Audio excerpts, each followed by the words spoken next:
Hello, good morning, and welcome back or welcome to Morning Ray. I'm your host, Lan or Allana, and today's episode is all about your mindsets and intentions and how important they are when it comes to relationships, whether it's a romantic relationship, a platonic relationship, a work relationship, familial, whatever it is.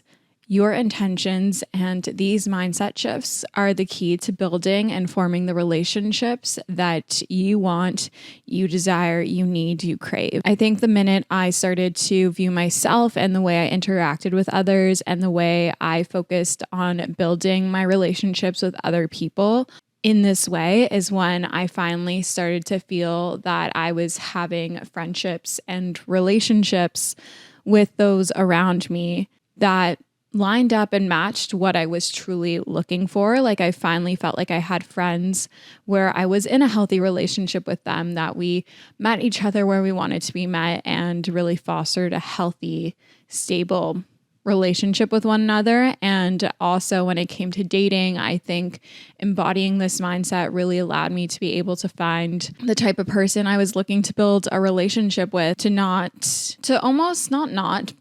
kind of navigate this sea of dating and kind of the craziness that the dating world has kind of become in the culture of dating and dating apps. I'm excited to share this episode with you. I was actually speaking with my friend Raquel on the phone, and I was talking about how I've kind of changed my perspective of dating this year and the way I went about it and why I think it made me more successful in my attempts at meeting someone and finding someone, and what really differed from how I used to go about relationships, and just like the things that when I think back to where I was in January and what I really remember like actively and intentionally changing about the way I went with interacting with men and whatnot. And the same thing for my friendships, like learning how to show up as the type of friend that I wanted back. And then again, when it came to a romantic relationship, learning how to show up as the partner that I was seeking.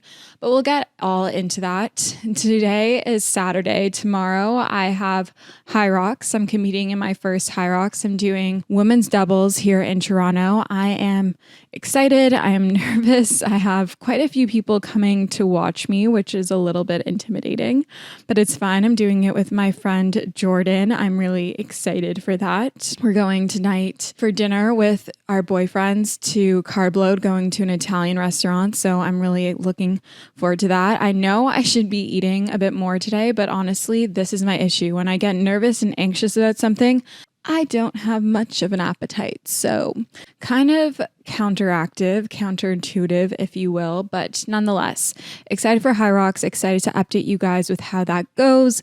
I started training only a month before, so if you're interested in hearing about an episode afterwards, how I think my training benefited me, where I wish I kind of focused more on, what race day was like, all of that, happy to do an episode about that. If you are watching on YouTube, then you can see that I cut my hair. I cut some longer curtain bangs. I cut off quite a bit of length, and I'm just learning to love it and embrace it. My hair really needed a chop. I also recently just went for my color. I get semi-permanent color and a gloss and tone, and I love a fresh color. That's kind of what's going on in my life. I leave for LA to visit my friend Maddie in a few weeks. I'm excited. I haven't been back to LA in a minute. Really excited to get to go travel. It's been a second since I went on a trip. So looking forward to that. But let's talk about my current faves. I'm currently loving dark nails. I currently have Midnight Mantra by OPI on my nails. Before I had C&D Cherry Cola or Cherry Mocha on my nails, which was kind of a burgundy brownie red.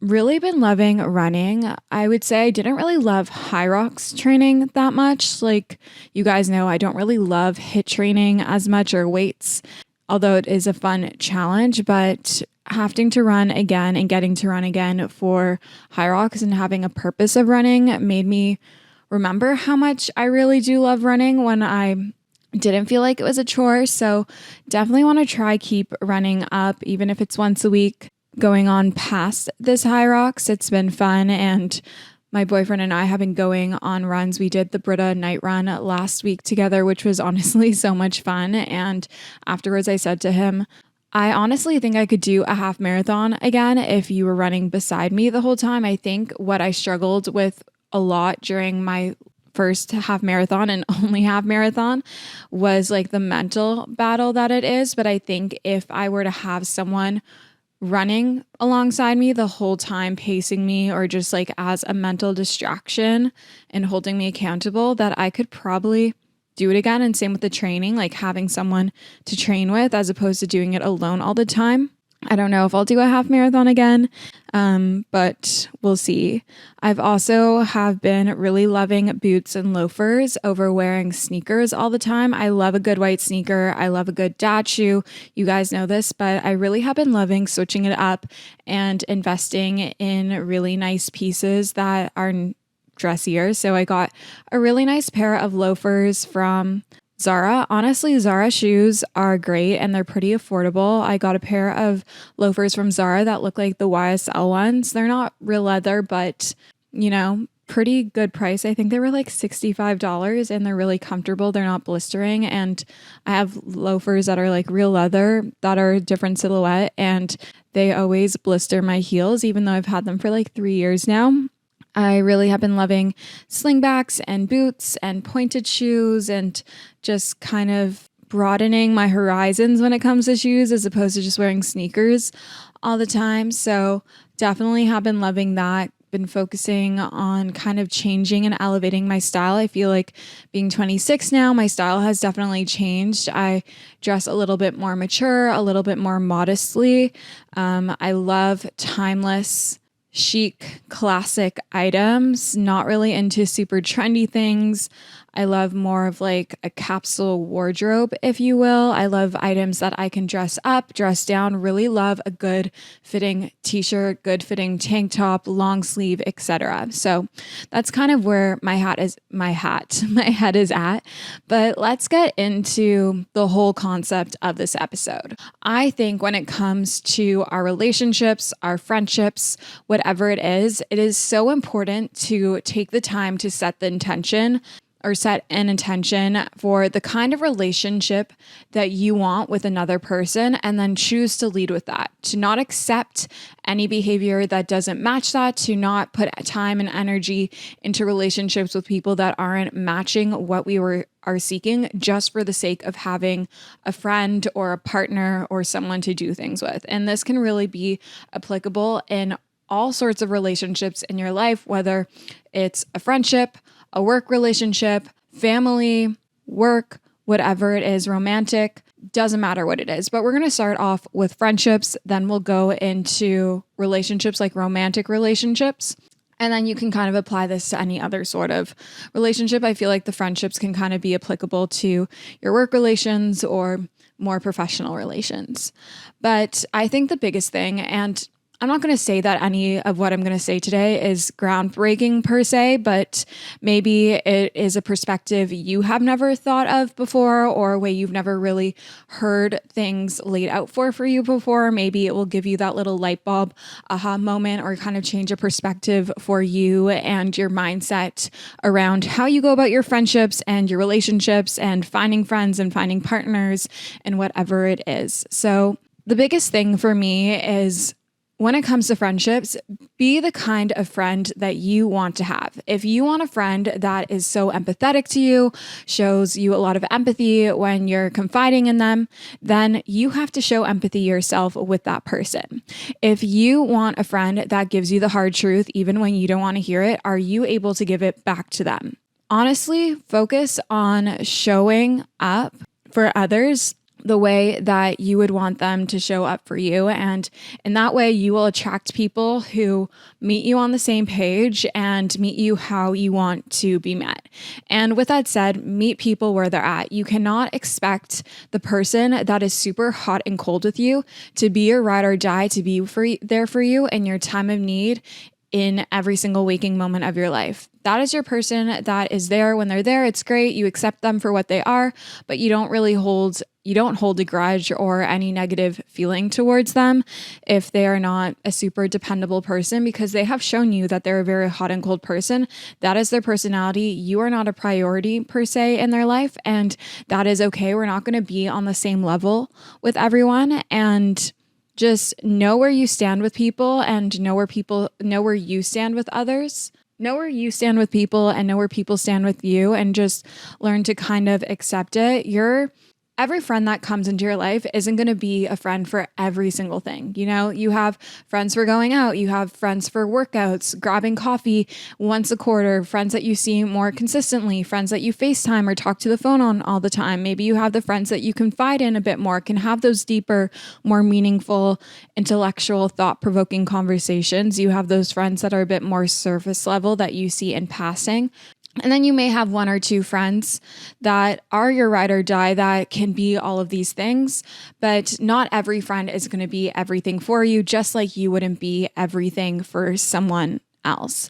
And with that said, sometimes friendships go in waves, and it's not because you necessarily did something or they did something or you got into a big fight. Maybe you did, or maybe a small disagreement, but I really do think that sometimes friendships just go in waves. Sometimes you're really close to someone, you're seeing them a lot, and sometimes then you naturally grow apart, and it's not because anything bad per se happened.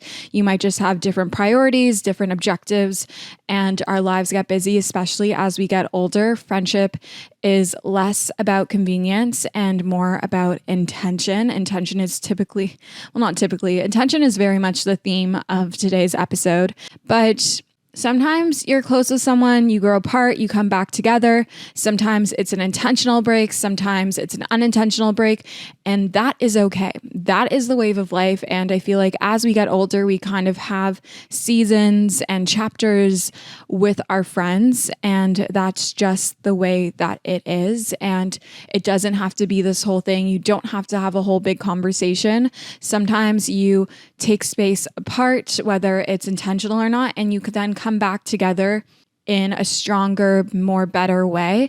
Or maybe you don't come back together and you just stay as acquaintances with no bad blood. Doesn't mean, again, that anything bad per se happened all the time. Sometimes you just grow apart. I know I can think of in my head, I have a few friendships that there are periods of times where we have been really close and then we've grown apart and now we're coming back together and seeing each other again. And it wasn't because anything bad happened. It just, life got busy. We had different priorities.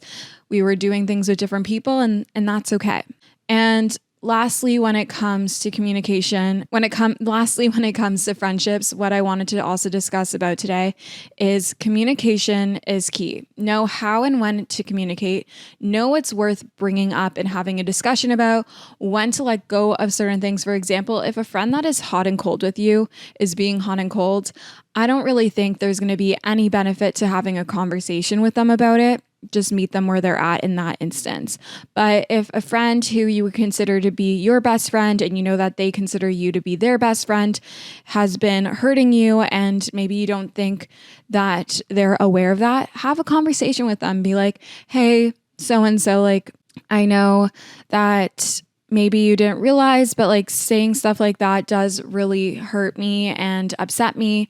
And I would really appreciate if you didn't do that, and then see if they choose to respect that and not do it again, or if they intentionally try to do it again, and then you can kind of choose where to go from that. But just know what's worth bringing up and learning how to bring it up. I think never using accusatory language is really important. Lead with the I statements. Lead with how it's making you feel, as opposed to you're doing this and you're saying this and you, because then they're just going to be super reactive, right? Think about if it was reversed, if someone came to you and was like, you're doing this and you're doing that, and you know that's really bad. Like you're gonna be reactive, and it's not gonna be a super level-headed conversation, if you will. Okay. Relationships. I think this is something I kind of did a full 180 on this year. And I started off the year with choosing to do this 30-day challenge. And it was kind of inspired by the Mel Robbins 30-day no contact situation that she spoke about on the breakup episode with her daughter Sawyer. And I created this 30-day challenge for myself. It kind of was set at 30 days. And honestly, then I kind of just held on to it for much longer than 30 days. But I decided that after the last ending of situationship, if you will, that I wasn't going to intentionally try to seek out a partner of any sort, whether it was for fun, attention, a hookup, a date, whatever it is. I decided to stop being the one to initiate any interaction with men because I'm interested in men. That was with the goal of being romantic or sexual in any sort of way. I chose to stop being the initiator. Now, someone initiated with me, I wouldn't ignore it, but I would only entertain it if it matched what I knew I wanted. So that goes back to the intention. So I knew that I was done with situationships. I was not interested in a casual hookup. I was not interested in a friends with benefits. I didn't want any of the gray. I wanted to work towards meeting someone that I could build a committed long-term relationship with, who I could see potentially marrying down the line and building a life with. That is all I wanted. I didn't want a friends with benefits. I didn't want to just casually hook up with someone. I didn't want a one-night stand. I didn't want games. I didn't want any of that. So if someone who reached out to me during this 30-day period or even moving forward didn't match that energy, and I feel that, I think we're very intuitive and our gut knows, then I did not entertain that. As soon as I figured out what their intentions were based off of their actions and interactions with me, I didn't entertain it anymore.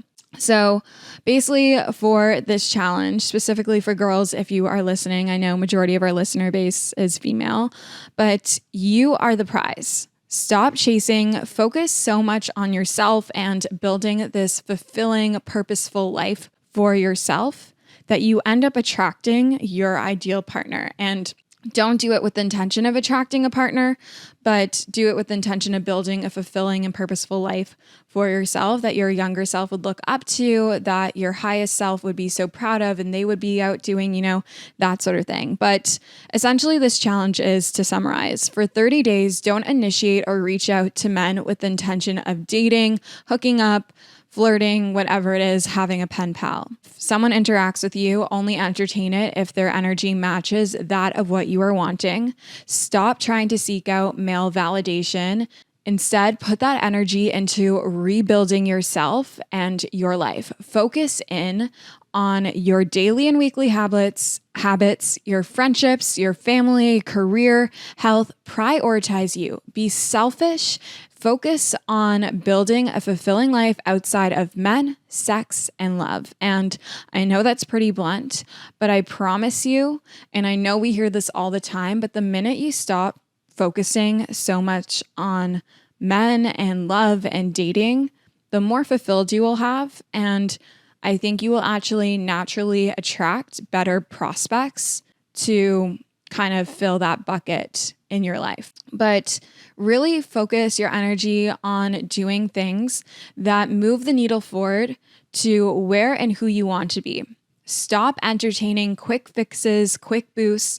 Start playing the long game. And it's not going to feel super rewarding at first, hence why it's the long game. It's not a Band-Aid fix. It's not a short-term solution. It's going to take time to build that momentum. Think about getting that 1% better every day. It compounds over time, 360% plus every single year, that sort of thing that we've spoken about so many times on the podcast before. But that is kind of like your 30-day challenge. I want you to start there. Stop initiating things. I was always like the girl that wasn't afraid to like a story or reach out to a guy or say hi to a guy that I was attracted to. I was like, well, this isn't really working for me. It's not finding me the partner that I want. It's not getting me what I want in life. And honestly, I don't need that short-term ego boost, because at the end of the day, responding to that DM of that guy who's breadcrumbing you is a short-term ego boost. It's just an ego boost. It's never going to give you what you truly want, which I'm going to assume is some sort of deeper connection, to feel loved, to feel seen and heard and appreciated. And so stop entertaining the things that aren't meeting you where you want to be met. But to go back and kind of focus in more on relationships and intentions and mindset shifts with that outside of this 30-day challenge. But I think the first thing is you need to decide, what is it that you want? It's okay if you want a friends with benefits. It's okay if you want a casual hookup, but decide what it is that you want. And so you set an intention for what you are looking for in what kind of relationship and the type of person, and then you don't accept anything less than that. If you want a committed relationship, then don't entertain the guy who is playing games with you and breadcrumbing you. If you want a relationship, put your ego aside. Stop entertaining the breadcrumber in your DMs and your texts. Stop entertaining the man who keeps texting you but never makes a legitimate plan or doesn't ask you out the way that you want to be asked out. Point blank. I know it's so simple, but I know how easy it is to think that you are doing that and that you're being intentional, but you're still entertaining the guys who aren't doing that. And therefore, you're putting out that energy that behavior is acceptable and that you're willing to accept that. And so then you're less likely to find the partner that is super intentional and is showing you that they want you and that they want to pursue you and date you and court you. Stop hooking up casually with people. That is not what you want. I think for a while, I would do that almost as a way to protect myself. At least I thought I was protecting myself. But now the more I look back, maybe it was harming myself in a way. It was self-sabotage, if you will. I could be going on dates with someone who I really liked, but I would still entertain other men.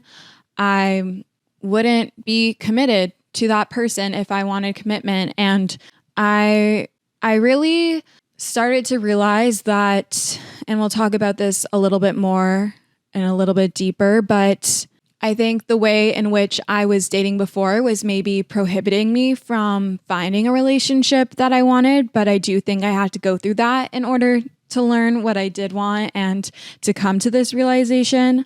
But I think we always say this, the energy you put out is the energy you attract. So if you are putting out energy in the sense of hooking up casually, then you're going to just attract partners who portray that energy as well.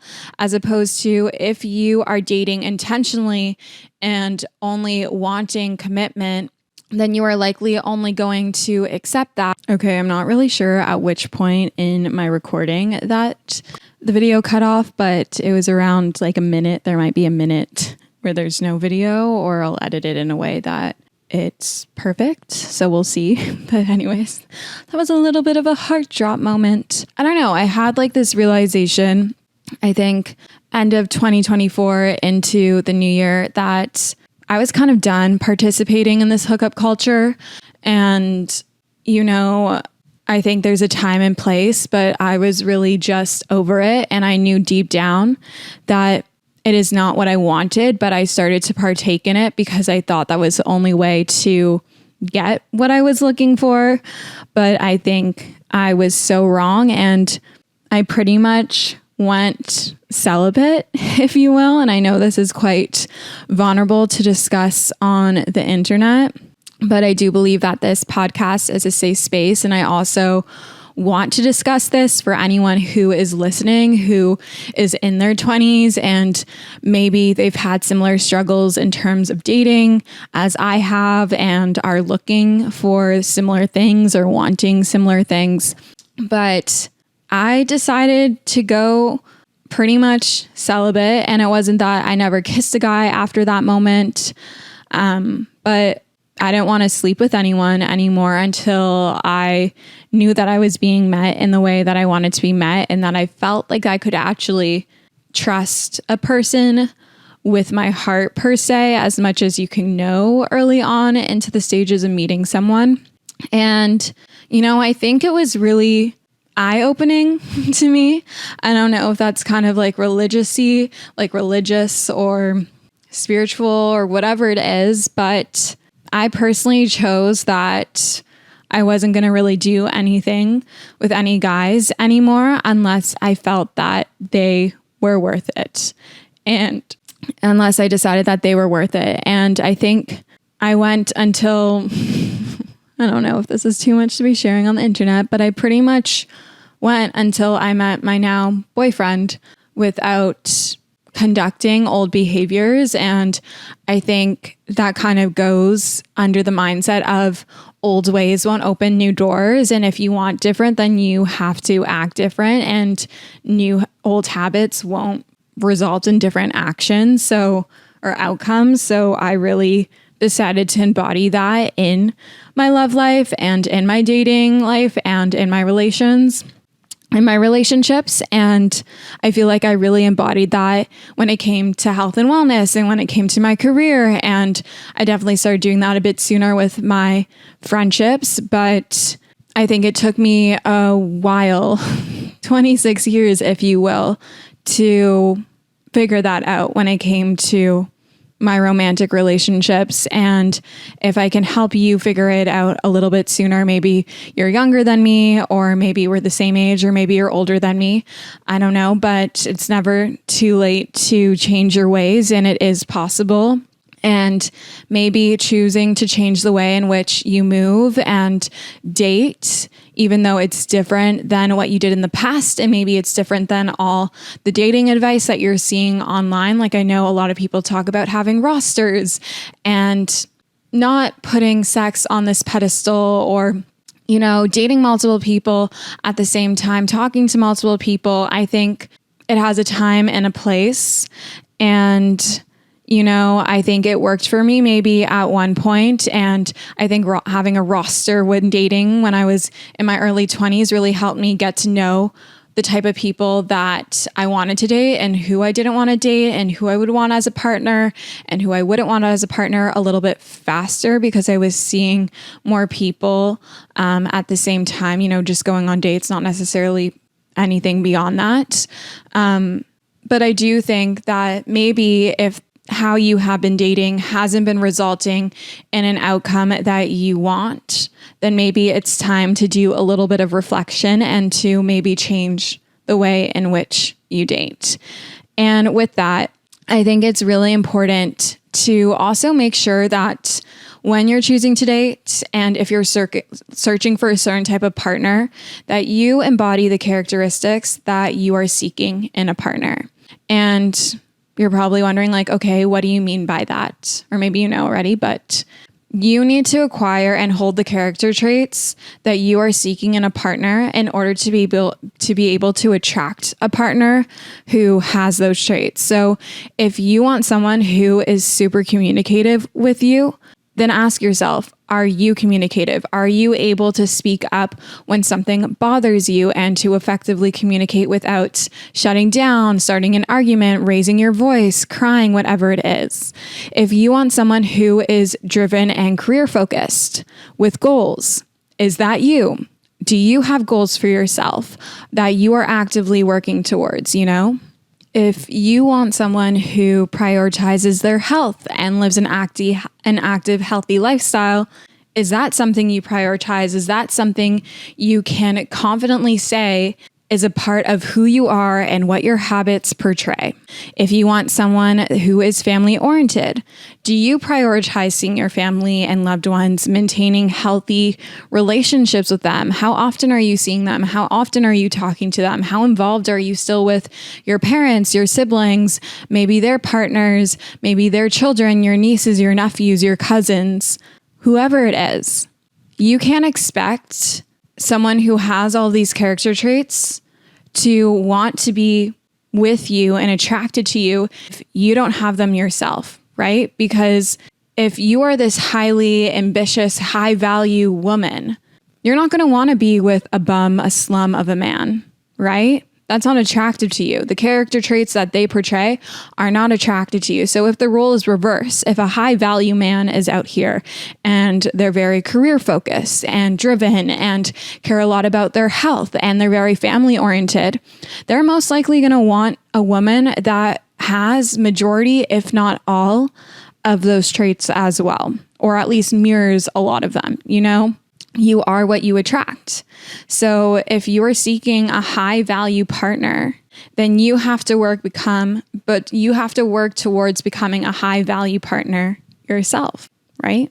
Repeating patterns are a lesson. Learn what it's trying to teach you. Do you have similar partners and similar outcomes? Do similar events always happen between you and your friends? You are a common denominator for a reason sometimes, not all the time, sometimes. Encourage yourself to be more self-aware and figure out what this pattern that keeps repeating is trying to teach you. Then, when you're presented with the same circumstances or situations, choose to act and move differently. This isn't going to happen one time. You're not going to figure this out and then be presented with similar circumstances and you're going to immediately know how to act perfectly and change the complete outcome. At least in my experience, I feel like I realized it, and then over the next 3 or 4 times, I started to get better at handling those situations each time. I started to know my self-worth a little bit more. I started to learn how to communicate a little bit better. I started to pick up on it a little bit sooner. You cannot expect different outcomes if you move the same. If you want different, you need to move differently. We hear this all the time. Old ways don't open new doors. The same habits you are currently doing won't build a new life, a new you. If you want to transform into this highest, better version of you, then you're going to need to do the things that you imagine that highest, better version of you would be doing. And it's probably different than some, maybe most, if not all, of what you're currently doing. That's just the hard truth of it all. Old habits won't open up new ways. You can't expect the same ways, the same methods, strategies, etc., to result in something different all of a sudden. You have to truly embody this intention, this desire, this want in every single aspect of you in order to receive it. It's just what it is, point blank. But I hope that you enjoyed this episode. I hope maybe it was a little eye-opening for you. Maybe it sparked a new thought process. Maybe you're going to take some time, grab some paper and pen and put pen to paper and just journal. But as always, my DMs are always open. I think I'm going to do an Ask Lan advice column in the next episode or the one after that. So definitely send in questions to the Google form that's always linked in the show notes. If you'd like this episode, make sure to leave a rating or review on Apple Podcasts or Spotify. I love reading your comments on Spotify. I love seeing when you guys post that you're listening to the pod. And I love you guys so much, and we'll chat soon. Bye, guys.